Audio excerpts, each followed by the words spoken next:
Le Japon, un pays où tradition ancestrale et innovation moderne se rencontrent, où chaque coin de rue révèle des surprises inattendues. Des temples paisibles aux lumières de Tokyo, des combini aux fameuses toilettes high-tech, le Japon, c'est bien plus qu'un voyage. C'est une immersion dans un autre monde. Salut à tous, c'est Mika Théo. Aujourd'hui, pour cette nouvelle vidéo, je vais vous parler de ces choses géniales qui, pour moi, rendent le Japon unique. Entre tradition millénaire et innovation futuriste, le Japon regorge de trésors. Sérieusement, il y a tellement de choses à dire que si je devais tout vous raconter, la vidéo ferait plus d'une heure facile. Mais bon, je me suis dit qu'une vidéo de plus d'une heure, ça allait être un peu abusé. Donc on va se concentrer sur quelques pépites qui, à mon avis, montrent pourquoi le Japon est aussi incroyable. Petit rappel, avant de commencer la vidéo, n'oubliez pas de vous abonner et surtout d'activer la cloche des notifications car ça m'aide vraiment à continuer de vous proposer du contenu et surtout ça me donne de la force pour avancer et pour faire grandir petit à petit cette chaîne. Donc un petit clic sur le bouton s'abonner, ça fait toute la différence. Ceci étant dit, installez-vous confortablement et on est parti. Les combini. On commence par une chose que vous allez adorer et surtout que vous ne pouvez pas rater au Japon, les combini. Les combini sont apparus au Japon dans les années 1960 après la Deuxième Guerre mondiale, inspirés notamment par les magasins de proximité américains. Un combini est une supérette ouverte 24 heures sur 24 et 7 jours sur 7. Les enseignes des combini les plus connues sont les 7-Eleven, les Lawson et les Family Mart. A noter qu'en 2024, il y aurait un peu plus de 55 000 combini dans tout le Japon, soit près d'un combini pour 2000 habitants. D'accord, mais finalement, c'est comme une épicerie chez nous, non? Non, pas du tout. Et je vais vous expliquer pourquoi. Déjà, commençons par ce qu'on peut trouver dans un combini. Alors déjà, de l'alimentation principalement, notamment des bento. Un bento, c'est une boîte à repas qui est composée de riz, de viande ou de poisson et de légumes. Ils sont souvent très variés et équilibrés. Mais vous pouvez notamment y retrouver des onigiri, des karaage, des desserts typiquement japonais comme les dorayaki et bien évidemment des boissons. Mais vous pourrez retrouver également des mangas, des médicaments de base, des produits d'hygiène, en bref, tout ce qui peut vous être utile.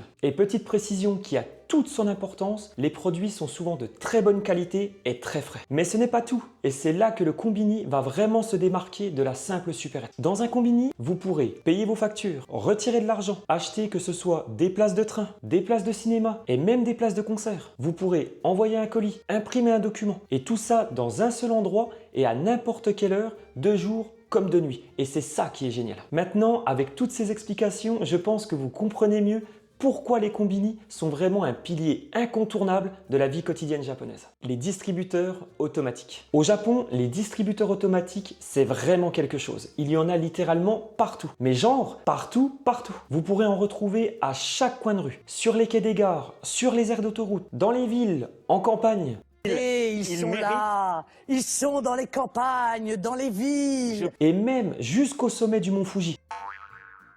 C'est pour dire, historiquement parlant, les premiers distributeurs apparaissent dans les années 1860, mais elles servaient principalement à donner des timbres. Au fil des années, leur popularité a augmenté et c'est après la Deuxième Guerre mondiale en 1960 que les premiers distributeurs automatiques de boissons ont vu le jour en distribuant notamment des boissons gazeuses. Au Japon, on compte un peu plus de 4 millions de distributeurs dans tout l'archipel, soit près de 1 pour 30 habitants. Ce qui fait que c'est le pays avec le plus de distributeurs automatiques au monde. C'est quand même fou, non? Mais ce qu'il y a de plus fou, c'est ce qu'on peut y trouver. Alors bien sûr, vous allez y retrouver des classiques, les boissons froides ou chaudes, les snacks, mais aussi des choses beaucoup plus surprenantes. Certains distributeurs vont vendre des parapluies, des ramen, de la barbe à papa, des jouets et même des insectes. Oui, oui, des insectes. Les onsen.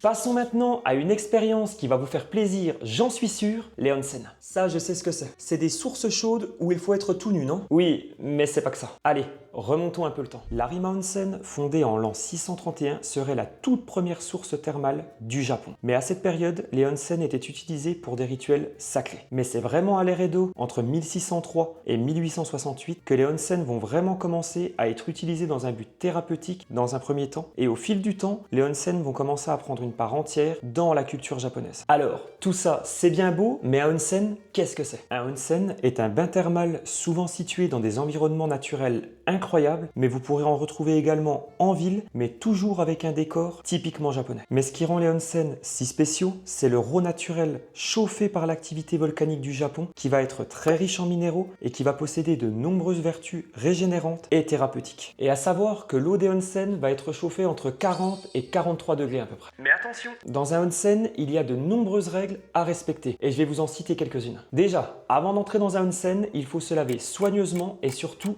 très longtemps. Car comme vous allez partager votre bain avec d'autres personnes, il faut vraiment être impeccable par respect pour les autres. Dans tous les onsen, vous pourrez retrouver un espace où vous pourrez vous asseoir pour vous doucher, où vous pourrez y retrouver notamment des produits pour se laver, une douchette, voilà, tout ce qu'il faut pour que vous puissiez vous laver. Maintenant, pour les personnes comme moi qui sont tatoués, malheureusement, la plupart des onsen vont nous être interdits. Mais je dis bien la plupart, car certains onsen acceptent les tatouages. Il faudra juste que vous fassiez une recherche un peu plus précise pour voir les établissements qui acceptent ou non. Et aussi, si vous avez des petits tatouages et que vous arrivez à les recouvrir pour les cacher, ça peut peut-être passer. Je dis bien peut-être, mais renseignez-vous avant. Et pour finir, oui, dans les onsen, il faut être nu. Je sais que ça va en choquer certains, mais à savoir que les onsen ne sont pas mixtes. Voilà, les hommes avec les hommes, les femmes avec les femmes. Vous pouvez retrouver notamment des onsen mixtes, mais souvent ce sera des onsen privatisés. Par exemple, si vous louez un ryokan en couple, vous pourrez louer en même temps un onsen, mais là il sera privatisé, il n'y aura que vous. Sur le fait d'être nu, il faut savoir que les Japonais ont un rapport différent avec la nudité par rapport à nous. Depuis tout petit, ils sont habitués à être nus, que ce soit dans les onsen ou dans les sento, dans les bains publics japonais. Donc vraiment, rassurez-vous, il n'y aura aucun jugement et vous n'avez pas d'appréhension à avoir. Le seul jugement que les Japonais pourraient avoir envers vous, c'est si vous ne vous lavez pas correctement et assez longtemps. S'ils voient vraiment que vous vous dépêchez de vous laver et de vous rincer avant d'entrer dans le onsen, là ils vont vous juger. Donc, prenez le temps. Maintenant que vous savez tout, tentez l'expérience et profitez des bienfaits des onsen. Et surtout, si vous avez la chance de vous baigner dans un onsen extérieur avec une vue magnifique, ça va être génial. Les toilettes japonaises. Ok, là je sais que vous devez être en train de rire derrière votre écran, mais je ne pouvais pas faire cette vidéo sans vous parler des fameuses toilettes japonaises. Croyez-moi, après avoir essayé ces toilettes, votre vision des WC de manière générale va complètement changer. Déjà, quand on y pense, les toilettes japonaises ont un système beaucoup plus hygiénique que nos WC standards. Vous ne me croyez pas? Ok.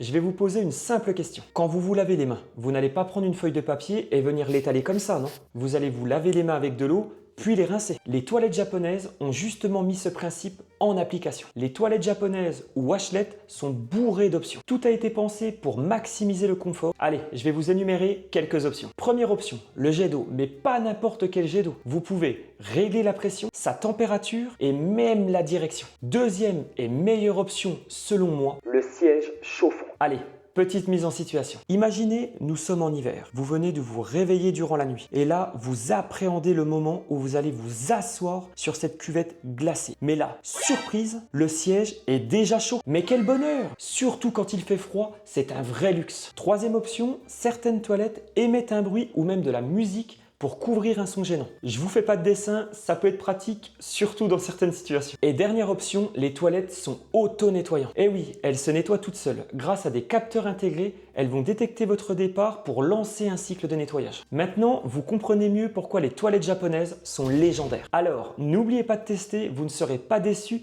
car j'en suis sûr que là, j'ai attisé votre curiosité. La sécurité au Japon. Un des aspects qui m'a toujours marqué au Japon et qui marque la plupart des gens, c'est ce sentiment de sécurité qu'on ressent au Japon. Le Japon est l'un des pays les plus sûrs du monde. On peut se promener à n'importe quelle heure sans se sentir en danger. Ce sentiment de sécurité vient de la culture japonaise elle-même. Comme je vous l'avais expliqué dans mes précédentes vidéos, les Japonais respectent les règles et les lois à la lettre. Que ce soit attendre que le feu piéton passe au vert, ne pas être bruyant dans les transports. Mais d'ailleurs, je vous invite à aller regarder mes 2 dernières vidéos qui parle de ces sujets, comme ça vous allez mieux comprendre. Et donc tout ça fait que ça crée une harmonie sociale globale où l'on se sent bien et qu'on ne ressent pas une sorte d'appréhension. Et aussi le fait que les Japonais sont très honnêtes. Si vous perdez votre téléphone ou votre portefeuille, vous pouvez être sûr que vous allez le retrouver au koban le plus proche. Un koban est une petite station de police de proximité que vous pourrez retrouver à chaque coin de rue. Ils ne sont pas là que pour faire régner l'ordre, ils peuvent aussi vous guider si vous êtes perdu ou si vous avez besoin d'informations. Mais comme tout pays, il y a certains quartiers à être plus vigilants. et le Japon ne fait pas exception. Je pense notamment à 2 quartiers en particulier, le quartier de Roppongi et de Kabukicho. Fréquentés en journée par un grand public, à la nuit tombée, une atmosphère plus sombre fait son apparition. Sous ces enseignes illuminées, on va y retrouver des bars, des clubs, mais aussi des love hotels et des soplands, où la prostitution est bien présente, mais souvent très dissimulée. Et c'est ici notamment que vous pourrez retrouver des rabatteurs. Alors des rabatteurs, ce sont des personnes qui viennent vers vous de manière insistante pour vous proposer d'aller dans un bar ou dans un club. Spoiler alerte, c'est une énorme arnaque. Vous risquez juste de vous retrouver le lendemain en slip, en pleine rue,